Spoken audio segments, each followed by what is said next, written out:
Ukraine has marked 2 years of unimaginable pain, suffering and destruction affecting tens of millions of residents. To date, the conflict has displaced more than 3.7 million Ukrainians and shattered the lives of the country's 7.5 million children.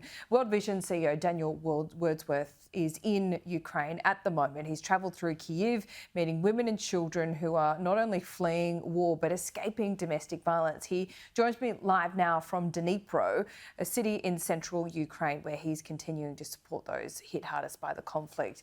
Daniel, thank you so much for your time. I know it's approaching at 2 a.m. You wouldn't have that much sleep there at the moment. What is it like 2 years on? We've got some pictures that you sent us. If you could talk us through this. Hi, Laura. I mean, you've described it well. I mean, how difficult is it for families 2 years into a war to be faced with the kind of challenges they're faced on a daily basis? In one day in Dnipro, we had 8 air raid sirens. Last night in Kyiv, they had a massive missile attack. While I was in 2 of the child-friendly spaces here in Dnipro, the air raid sirens were going off. And so you had kids, we're surrounded by kids, and air raid sirens going outside. I mean, imagine what it's like to be the parents. What are these pictures that we're looking at now? This in Dnipro, or where is it? Yes, that's in Dnipro. That's in Kyiv that you're looking at now. They've got that in the central square where they put up some of the tanks, some of the vehicles that have been destroyed. So these ones are shot in Kyiv. And then earlier you saw a building that had been destroyed in Dnipro through a missile attack. Wow. So there's these kind of carcasses everywhere, I imagine. But at the same time, it must be quite odd, Daniel, because life needs to go on. There's so much destruction around people, but I guess they're trying to get back to some kind of normality. How do those two things work? I think that's a thing that Ukrainians are trying to navigate their way through on a daily basis.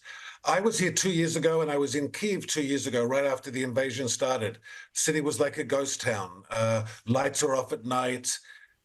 Streets are largely empty. Now in the streets of Kyiv, people are trying to go about their life. We went to Dnipro, people are trying to do the same thing. I think the way we've set up some child-friendly spaces is emblematic of what's going on.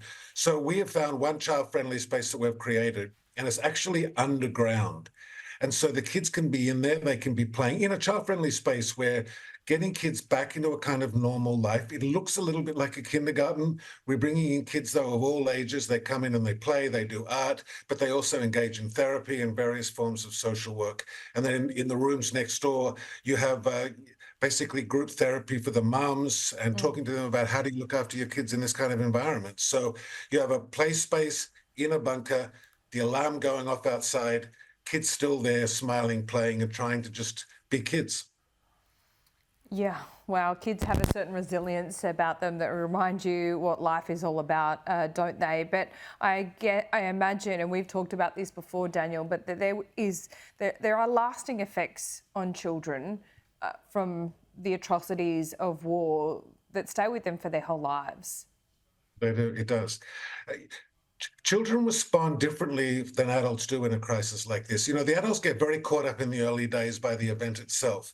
But a psychiatrist once told me that the adults respond, or are traumatized, if you like, with a little t, respond to the event, whereas children respond to how adults respond to the event.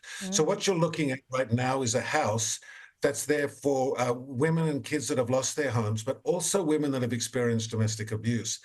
Because you see, violence becomes normalized. There's so much stress in the households, creates conflict in the home. It leads to a breakdown in the home life.